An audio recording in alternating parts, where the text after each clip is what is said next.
জয় শ্রীকৃষ্ণ, রাধে রাধে সকলকে। সকলে কেমন আছো? নতুন একটি ব্লগে তোমাদের আরও একবার স্বাগত জানাই। আজকে ছোট্ট একটি ব্লগ তোমাদের সাথে শেয়ার করছি। শীতের শুরুতেই সোনাদের মর্নিং সেবাটাই শেয়ার করছি। তো দেখতেই পাচ্ছ তোমাদের সোনারা ঘুমু ঘুমু করছে, আর এদিকে আমার মশারি খোলা হয়ে গেছিলো এবং জল টল রেডি করা, তারপরে গোপু সোনাদের যে সকালে যে সেবা দেবো সে বাসন সমস্তটাই ধোয়াধুয়ি হয়ে গেছিলো, তারপরেই ভিডিওটা অন করেছি। তো তারপরে ওদের উঠিয়ে জল টল খাইয়ে নিচে চানের জন্য বসিয়ে দিলাম এবং আমি এদিকে বসে গেছি বিছানা গোছাতে। ওদের চাদরটা চেঞ্জ করে দিলাম, একটা নতুন চাদর পেতে দিলাম। কেন, এক চাদরে যেমন আমরা বেশি দিন শুতে পারি না, আমার ঠিক সেরকমটাই ওর ক্ষেত্রেও মনে হয়। তো সেই জন্য আর ওখানে একটা ব্ল্যাঙ্কেটও ছিল নিচে পাতা, ওটাকেও তুলে নিয়েছি। আর এদিকে নতুন করে আমি সুন্দর করে কম্বল টম্বল পেতে দিলাম। আর একটু জানলাটাকে খুলে দিই, সকাল সকাল দেখবে জানলা খুললে বেশ মনটা ভালো লাগে। তো জানলাটা খুলে দিলাম। পর্দাটা এখন খুলবো না, পর্দাটা দিয়ে রাখবো, কারণ বাইরে এখন যেহেতু সামনেই গঙ্গাসাগরের মেলা, তো ভীষণ হাওয়া বাইরে, তার জন্য জানলাটা খুলে দিলাম। আর দেখতে পাচ্ছ রাধারানীর বাগানটা একটু দেখা গেল, তোমাদের পরে রাধারানীর বাগানটা দেখাবো আমি, ঠিক আছে? তো যাই হোক, তারপরে বিছানাটা সুন্দরভাবে একদম টান টান করে গুছিয়ে নিলাম। আমার তো বেশ ভালো লাগে এরকম টান টান করে গুছাতে, আর আমার সুন্দর একটি বেডশিট নেওয়ার ইচ্ছা রয়েছে। তারপরে একটুখানি ওই কী বলে, সোনাদের তো এখন আর ওই ড্রেসের মধ্যে পারফিউম যেটা ওটা স্প্রে করি না, তাই বিছানাটা গুছিয়ে রেখে একটু বিছানার মধ্যে একটু স্প্রে করে দিলাম।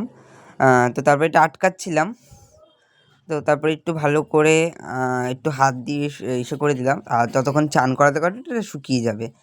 তারপরে হাত দিয়ে আমার কৌটোটা পড়ে গেছিলো পারফিউমের, তারপর আবার তুলে নিলাম। আর দেখতেই পাচ্ছি ইসকন বৃন্দা মানে যে ফ্লেভার, হেব্বি সুন্দর, আমার তো ভীষণ ভালো লাগে স্মেলটা, ভীষণই সুন্দর। তো তারপরে সোনাদের স্নান টান করিয়ে চরণে ফুল তুলসী দিয়ে এদিকে জলের গ্লাস ট্লাসগুলো রেডি করেছি। এখন ভোগটা সাজাবো, তার আগে একটু সোনাদের সিঙ্গারটা করে নিই। সিঙ্গারটা না করেই আমি ইসে করেছি। তো তারপরে সোনাদের সিঙ্গার কমপ্লিট করে তারপর সেবাও দেওয়া হয়ে গেছিলো, আরতি হয়ে গেছিলো। আরতি করার পর তারপরে কিন্তু আমি বিস্কিট নিজে হাতে খাইয়ে দিয়েছিলাম। তারপরে একটু ভিডিওটা অন করেছি, কারণ না একা হাতে ভিডিও করা তারপরে আবার সেবা করা একসাথে হয় না, তো তাই জন্য আমি সেবাটা দিয়ে তারপরে একটু ভিডিও করে নিয়েছিলাম। আর ওই দেখো রাধারানীর বাগানে কত সুন্দর ধনেপাতা হয়েছে, যে গামলায় দেখতে পাচ্ছ, এবং তুলসী গাছ, আরও তো বিভিন্ন গাছ আছে। তবে শীতে এখনও কিছু ফুল গাছ লাগাইনি, তবে আনতে যাবো ভাবছি, কিছু গাঁদা ফুল গাছ আনবো। তো এদিকে সোনারা সবাই বসে রয়েছে, ওদের সেবা দেওয়া হলো। আর এই পাশের পর্দাটা খুলিনি, ওই পাশে জানালাটা খোলা, ওই পাশে পর্দা লাগানো রডটা লাগিয়েছি, পর্দাটা অর্ডার দিতে হবে, পর্দাটা এখনও অর্ডার দিয়ে ওঠা হয়নি। তো তারপরে একটু সোনাদের আদর করে দিলাম, আর তোমরা একটু ভোগ দর্শন করো, ভোগ দর্শনে দুর্ভোগ কাটে। আর এই যে আমার সব থেকে বড় সোনা আর সব থেকে ছোটো সোনা, আর এদিকে তো আমার কিশোরী আর কেশব বাবা বসেই রয়েছে। তো তারপরে আমি গেলাম গিয়ে সোনাদের জামা কাপড়গুলো একটু ধুতে, যেহেতু কলে জলটা ছিল, তো সকাল সকাল ধুয়ে মেলে দিলে কি এখন শীতকাল তো শুকিয়ে যাবে, আর নইলে না বেলা করে ধুলে পরে জামা কাপড় শুকোতে চায় না। তো তারপরে জামা কাপড়গুলোকে ভালোভাবে ধুয়ে নিলাম একটা একটা করে।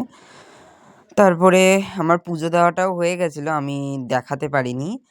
পুজো টুজো দিয়ে তারপরে আমি তোমাদেরকে দেখালাম। তো দেখতেই পাচ্ছ পুজো দেওয়া হয়ে গেছে।